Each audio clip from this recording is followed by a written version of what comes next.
வணக்கம். அக்ஷய லக்ன பத்ததி ஜோதிட ஆசிரியர் ஸ்ரீ குரு உமாவெங்கட். வணக்கம் மேம். இப்போ வந்துட்டு இந்த பிரம்மஹஸ்தி தோஷம் அப்படின்னு சொல்கிறாங்க மேம். அப்படின்னா என்ன, அதை பற்றி கொஞ்சம் சொல்லுங்கள் மேம்.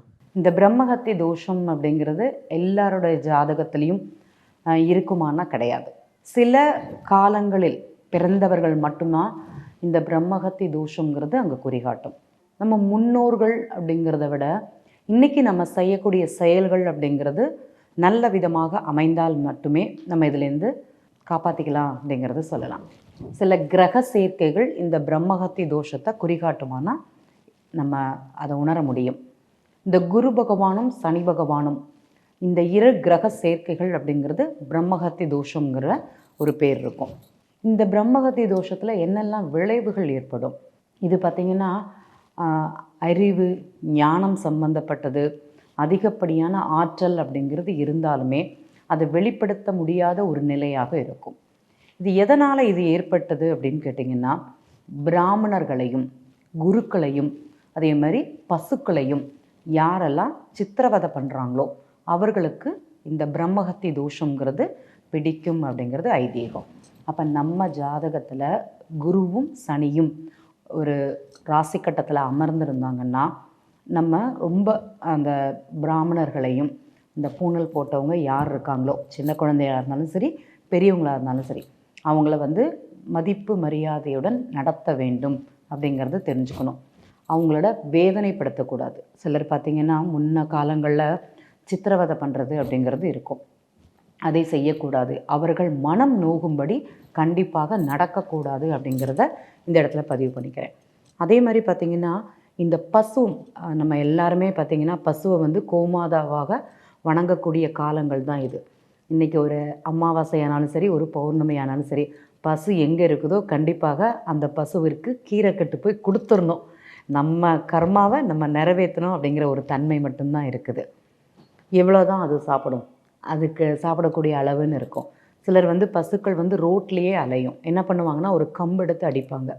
நம்ம நிறைய வீடியோஸ் பார்த்துருக்கோம். பசுவை அடிக்கிறது, சூடு வைக்கிறது, அதை வெட்டுறது, இது எல்லாமே பிரம்மஹத்தி தோஷத்தில் சேருமானா கண்டிப்பாக சேரும்.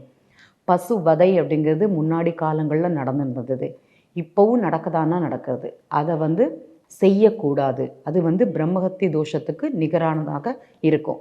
அதே மாதிரி நமக்கு கற்றுக் கொடுத்த குரு, அந்த குரு அப்படிங்கிறவங்கள நம்ம ஒரு காலமும் மறக்கக்கூடாது. அவர்கள் தாழ்ந்த நிலையில் இருந்தால் கூட அவர்களுக்கு தேவையானதை நம்ம செய்யணும். சிலர் படித்து முடிச்சிட்டோம் இவங்களெல்லாம் என்ன மதிக்கிறது அப்படிங்கிற ஒரு தன்மை இருக்கும், கண்டிப்பாக கிடையாது. எப்போதுமே குருவை வணங்கி ஒரு செயல் செய்வது, அவங்க எப்பேற்பட்டவங்களாக இருந்தாலும் சரி அவங்கள்ட்ட ஆசீர்வாதம் வாங்குவது அப்படிங்கிறது எந்த ஒரு பரிகாரத்திலையும் இல்லாத முதல் பரிகாரமாக சொல்லலாம். நீங்கள் கேள்விப்பட்டிருப்பீங்க, மாதா பிதா குரு தெய்வம்.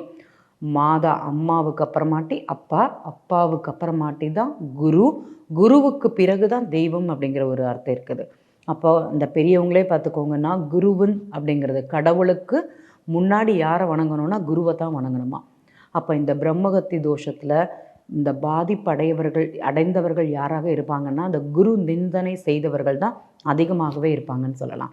அப்போ அதெல்லாம் தவிர்ப்பது அப்படிங்கிறது சிறப்பு.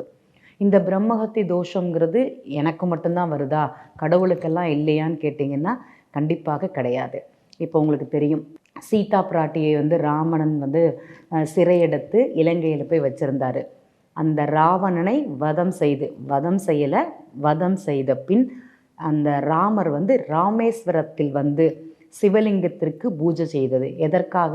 அந்த பிரம்மஹத்தி தோஷத்திற்காக. அந்த வதத்தில் நிறைய பிராமணர்கள் நிறையவங்க இறந்துட்டாங்க. அந்த தோஷத்தை நிவர்த்திக்காக தான் அந்த ராமேஸ்வரத்தை தீர்த்தக்கரையில் தோஷ பரிகாரம் அப்படிங்கிறது ஸ்ரீராமர் பண்ணினார். அவர் மட்டுமா பண்ணார்?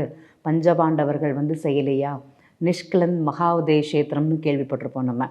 இங்கே கடலுக்கு நடுவில் இருக்கக்கூடிய ஒரு கோவில்.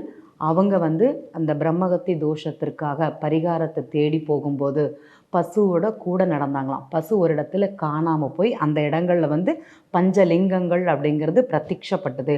அந்த இடத்துல அபிஷேகம் செய்து அவர்களுடைய தோஷத்தை அந்த இடத்துல நிவர்த்தி செய்யப்பட்டது அப்படிங்கிறது நம்ம பார்த்துருக்கோம். குஜராத் மாநிலத்தில் கடலுக்கு நடுவில் உள்ள நிஷ்கலன் மகாதேவ் க்ஷேத்திரம் நீங்கள் எல்லாருமே பார்த்துருப்பீங்க, கேள்விப்பட்டிருப்பீங்க.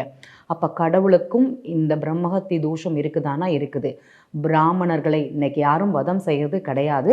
அன்னைக்கு ராஜாக்கள் செய்திருந்தாங்க. தண்டனை என்னன்னா கொய்தெடு அவன் தலையேன்னு சொல்லுவாங்கல்ல, அந்த மாதிரி தான். இன்றைக்கி அப்படி கிடையாது. பட் அவர்களை வேதனைப்படுத்துவது, மறந்தும் அவர்களை நம்ம கஷ்டப்படுத்தக்கூடாது அப்படிங்கிறது.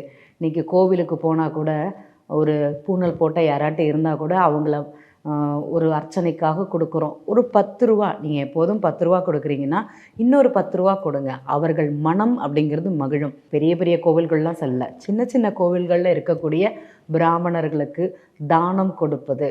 அந்த 1 ரூபா போடுறோம் தட்சணைன்னா ஒரு 2 ரூபா போடுங்க. நான் 2 ரூபா போடுறேன் தட்சணைன்னா ஒரு 3 ரூபா போடுங்க. அந்த 3 ரூபாவில் நமக்கு எந்த குறையும் கண்டிப்பாக இருக்காது. பொதுவாக இந்த தான தர்மத்தினால நம்ம ஒரு படியும் மேலே ஏறி தான் வருவோம் அப்படிங்கிறதுல எந்த மாற்றமும் கிடையாது. வெளிநாடுகளில் பார்த்திங்கன்னா எல்லா மக்களும் எப்படி சுபிக்ஷமாக இருக்கிறாங்க உங்களுக்கு யாருக்காட்டி தெரியுமா? அது இப்போ கிறிஸ்டினாக இருந்தாலும் சரி, முஸ்லீமாக இருந்தாலும் சரி, அவருடைய கோட்பாடு என்ன அப்படின்னா, தினமும் ஒரு மாதத்தில் அவர்கள் வாங்கக்கூடிய சம்பளத்தில் ஒரு பங்கு அவர்கள் வணங்கக்கூடிய கோவில்களுக்கு அப்படிங்கிறது கொடுக்கணும். நான் இன்றைக்கி 1000 ரூபா சம்பளம் வாங்கியிருக்கேன்னா 100 ரூபா அவர்கள் கோவிலுக்கு கண்டிப்பாக கொடுப்பாங்களாம். அது யாரும் பிடிச்சு வாங்கிறது கிடையாது. தானாக முன் வந்து செய்யக்கூடிய செயல்கள். அதனால தான் அவங்க இன்றளவிலும் ஒரு அயல் நாடுகளில் அதை கர்மாவாக அவங்க நினச்சிட்டு இருக்காங்க. இதை இந்த இடத்துல நம்ம செஞ்சே தீரணும். நம்ம நிறைய இடங்களில் கேள்விப்பட்டிருப்போம், இந்த கோவிலுக்கு வெளிநாட்டிலேருந்து ஃபண்டு வருதும்பாங்க. நான் கேள்விப்பட்டிருக்கேன். இந்த கிறிஸ்டின் சமூக மக்கள் என்ன பண்ணுவாங்கன்னா, டக்குன்னு பார்த்தீங்கன்னா ஒரு சர்ச்சு கட்டுவாங்க. எங்கேருந்து ஃபண்டு கிடச்சது கேட்டால் ஃபாரின்லேருந்து ஃபண்டு வந்தது, எங்களுக்கு அந்த இதுலேருந்து சபையிலேருந்து திருச்சபையிலேருந்து வந்ததுன்னு சொல்லுவாங்க. அப்போ அவர்களுடைய வாழ்க்கை முறை ஒரு படியாக ஏன் முன்னேறி போகுதுன்னா, அவங்க அந்த குருக்களுக்கு செய்யக்கூடிய மரியாதையை, இதுக்கு செய்யக்கூடிய மரியாதையை இன்றளவும் செய்து வராங்க. அதனால தான் அவங்க வாழ்க்கையில் ஒரு நாள் முன்னேற்றம் அப்படிங்கிறதும், அவங்க கோவில்கள் பார்த்திங்கன்னா ஒரு நாள் மாற்றம் அப்படிங்கிறதும் நம்ம பார்க்க முடியுது. நம்ம இந்த பிரம்மஹத்தி தோஷம் இல்லாமல் இருக்கணும் அப்படின்னா கண்டிப்பாக நம்ம அதை செய்ய மாட்டோம். இன்றளவில் இன்றைக்கி எல்லாருக்குமே கலிகாலம், தெய்வம் நின்று கொள்ளும் அப்படிங்கிறது எல்லாருக்குமே தெரியும். ஏன் புறம் பேசிக்கிட்டு நம்ம வாழ்க்கையை நம்ம பாதையில் போகிறோம். உண்மையிலேயே இன்றளவில் யாருக்கும் யாருடைய குற்றமும் குறையும் பார்க்க நேரம் இல்லை அப்படிங்கிறது தான் உண்மை. சில நபர்கள் மட்டும் அந்த மாதிரி இருக்கிறாங்க. அவங்க ஏதோ பொழுதுபோக்காக பண்ணுறாங்க, அவங்கள பற்றி நமக்கு கவலை கிடையாது. ஆனால் இன்னும் என்ன சொல்லணும் அப்படின்னா, குருவுக்கு செலுத்தக்கூடிய மரியாதை இந்த நம்மளை அறியாமல் செய்த ஒரு தோஷத்தையும் நிவர்த்தி செய்யுமானா கண்டிப்பாக செய்யும். கண்கண்ட குருன்னு சொல்லுவோம். நம்ம வாழ்க்கையில் நமக்கு யார் வழிகாட்டுறாங்களோ அவர்களுக்கு செய்யக்கூடிய தகுந்த மரியாதைங்கிறது எந்த தோஷமாக இருந்தாலும் அதற்கு ஒரு நிவர்த்தி அப்படிங்கிறது கண்டிப்பாக இருக்குது. பிரம்மஹத்தி தோஷம் நம்ம ஜாதகத்தில் சில கிரக சேர்க்கைகள், குருவும் சனியும் யாருக்கு சேர்ந்துருக்குது அப்படிங்கிறத பாருங்கள். உங்கள் ஜாதகத்தில் உங்கள் வாழ்க்கையை நீங்கள் என்ன பின்பற்றிட்டு வந்துட்டுருக்கீங்க, இந்த மாதிரி தவறுகள் நம்ம அறிந்தோ அறியாமலோ செய்திருந்தால் அதற்கு நிவர்த்தி என்னதுன்னு மாத்திரம் நம்ம தேடினால் போதும். இந்த தோஷம் எந்த அளவிலும் நமக்கு பாதிப்புங்கிறது கண்டிப்பாக கொடுக்காது அப்படிங்கிறத இந்த இடத்துல பதிவு பண்ணிக்கிறேன். நன்றி.